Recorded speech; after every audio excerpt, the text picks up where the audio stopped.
Bismillahirrahmanirrahim.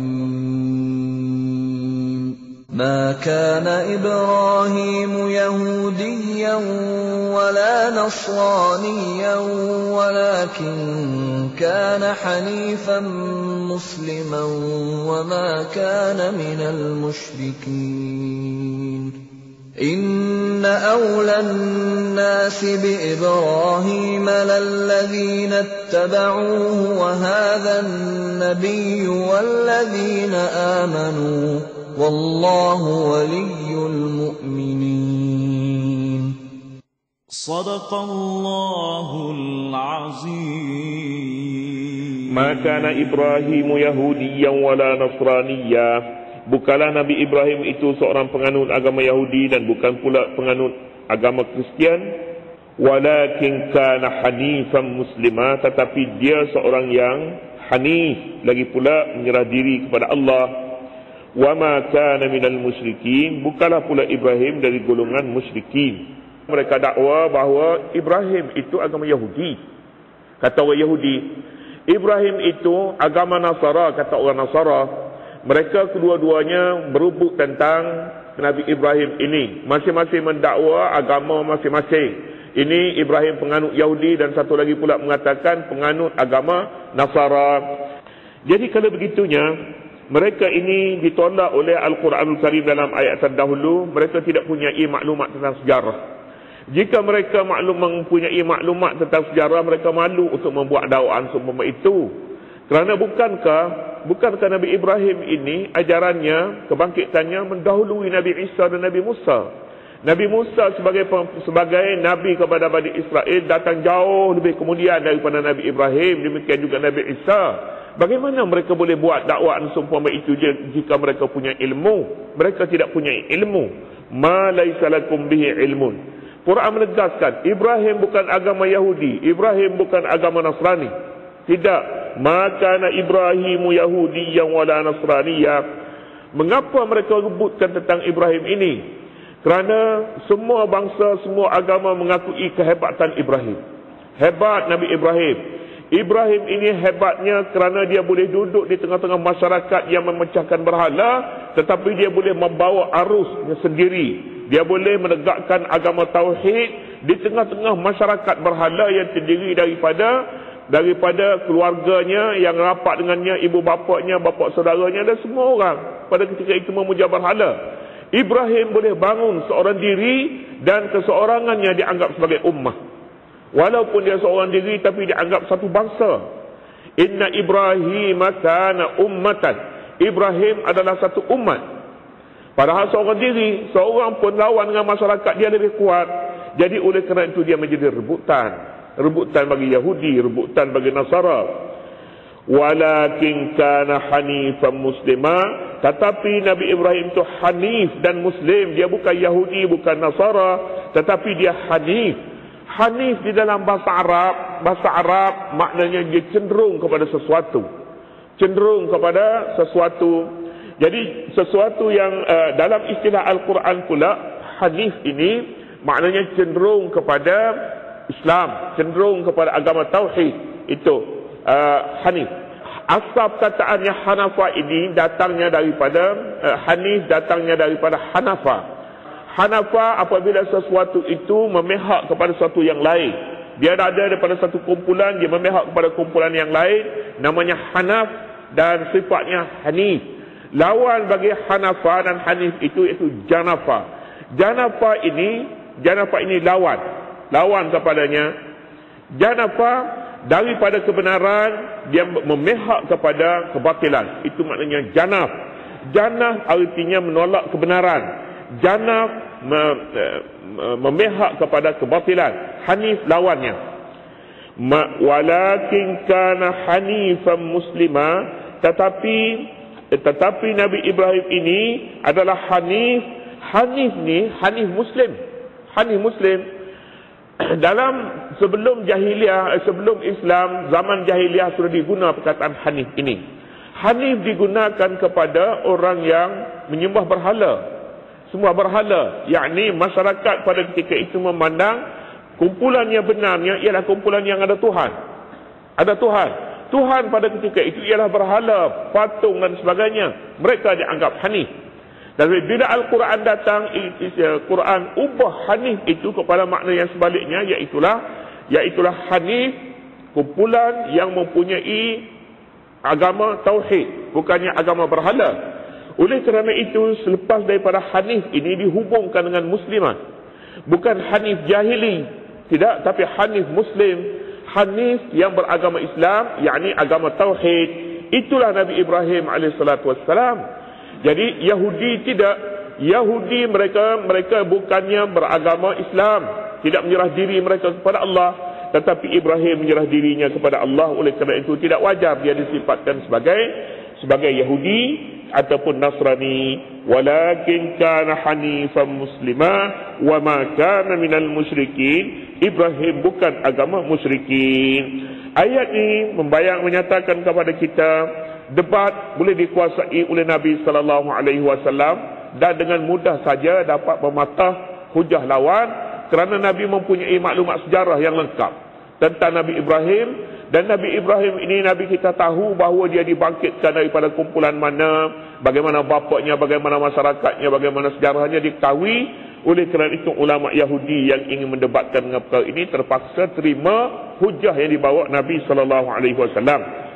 Selanjutnya, inna awlan nasi bi Ibrahim lallazina ittaba'uhu wa hadzal nabiyyu wallazina amanu wallahu waliyul mu'minin. Kalau begitu, Yahudi bukan agama Nabi Ibrahim, Nasrani bukan agama Nabi Ibrahim. Kalau begitu, siapa yang mengikuti nama Nabi, yang mengikuti Ibrahim, yang wajar dihubungkan agama dan kepercayaannya dengan Nabi Ibrahim itu? Al-Quran menjelaskan kalau itu. Yang wajar dihubungkan dengan Nabi Ibrahim ini ialah aulan nasi bi Ibrahim lallazina tabau. Sesungguhnya orang-orang yang hampir sekali paling utama mendakwa dirinya ada hubungan dengan Nabi Ibrahim, allazina tabauhu, ialah orang-orang yang mengikuti Ibrahim, yakni mengikuti agama tauhid. Yahudi tidak wajar sebab mereka bukan agama tauhid, kerana agama mereka bercorak ta'assub. Agama mereka mendewakan darah dan keturunan. Oleh kerana itu bukan Ibrahim. Mereka mendakwa darah mereka darah Yahudi. Yahudi merujuk kepada Yahuda anak Nabi Yaqub alaihissalam. Oleh kerana itu dia satu agama yang lebih bersifat ta'assub kepada darah. Dia tidak wajar dihubungkan dengan Nabi Ibrahim. Demikian juga Nasara tidak wajar dihubungkan dengan Nabi Ibrahim sebab dia tidak memegang agama tauhid. Dia agama taslis, agama mempertuhankan Isa. Jadi oleh kerana itu tidak wajar dihubungkan. Siapa yang wajarnya? Allazina tabauhu, orang yang mengikuti Nabi Ibrahim. Ini orang yang berhak mewarisi agamanya, agama Nabi Ibrahim. Ialah orang yang mengikuti. Lallazina tabauhu, ialah orang yang mengikutinya. Mengikuti siapa? Mengikuti Nabi Ibrahim. Ini orang yang mengikuti Nabi Ibrahim lah yang wajar menamakan dirinya Nabi Ibrahim, hubungan dengan Nabi Ibrahim. Yang lain-lain tidak. Siapa yang mengikuti Nabi Ibrahim? Yang mengikuti Nabi Ibrahim ialah agama Nabi Muhammad sallallahu alaihi wasallam. Sebab agama ini agama tauhid, sama dengan nama agama Nabi Ibrahim alaihi salatu wasallam itu. Jadi oleh kerana itu, inilah dia sebenarnya agama yang mewarisi agama Ibrahim. Dan oleh kerana mengekalkan perkara itu, kita mempunyai satu selawat yang diajar oleh Nabi sallallahu alaihi wasallam, namanya selawat Ibrahimiyah. Kita selalu sebutkan di sini. Selawat yang kita baca dan diajar dalam hadis, baca dalam tasahud akhir itu. Allahumma salli ala Sayyidina Muhammad wa ala ali Sayyidina Muhammad kama sallaita ala Ibrahim wa ala ali Ibrahim. Ya Allah, berilah rahmat kepada Nabi Muhammad, berilah rahmat dan keberkatan kepada keluarga Nabi Muhammad, dan sebagaimana engkau beri rahmat dan keberkatan kepada Nabi Ibrahim dan keluarga Ibrahim pada seluruh alam. Innaka Hamidun Majid, sesungguhnya engkau maha terpuji dan maha mulia. Inna awlan nasi bi Ibrahim lallazina tabauhu, orang yang mengikuti Nabi Ibrahim itu. Satu kebanggaan bagi agama ini di mana dia dapat mempertahankan kesuciannya dengan menghubungkan dengan agama Nabi Ibrahim alaihissalatu wassalam. Adapun perbezaan-perbezaan lain yang ada dalam syariat Nabi Muhammad ini, perbezaan itu bukan perbezaan pokok. Perbezaan yang paling pokok sekali ialah tauhid. Perbezaan yang paling pokok. Kemudian bagaimana cara beribadat, bagaimana cara hidup, bagaimana ini berbeza, tetapi tidak berbeza dari sudut asas dan prinsipnya. Lain daripada Yahudi dan Nasara, dari sudut asas dan prinsipnya mereka telah meninggalkan ajaran Nabi Ibrahim. Walladzina amanu wallahu waliyul mu'minin, dan Allah Subhanahu wa taala ialah pelindung, penolong bagi sekalian orang mukmin. Ayat ini pula menjadi bisyarah kepada agama Islam ini, di mana Allah Subhanahu wa taala menolong orang-orang mukmin. Di dalam hadis ada menyebutkan Nabi sallallahu alaihi wasallam menyatakan, umatku akan berpecah kepada 72 firqah. Satu di dalam syurga, lain-lain dalam neraka. Kulluha finnar, semuanya dalam neraka, illa wahidah, kecuali satu dalam syurga. Siapa yang satu dalam syurga itu? Ada yang menyatakan yang satu dalam syurga ni ialah ma'ana alaihi wa ashabi, ajarannya dibawa oleh aku dan sahabat-sahabatku, sahabat-sahabat Nabi. Dan masing-masing pula yang mendakwa, oleh kerana dalam Islam ni banyak kumpulannya. Mazhabnya sekurang-kurangnya kita tahunya 4, sebenarnya dia beratus-ratus lagi mazhab. Itu dalam syariah, dalam syariah, dalam akidah pula berbagai-bagai lagi. Jadi kalau begitu kumpulan mana ahli syurga? Bila umat Nabi Muhammad ini berpecah kepada 72,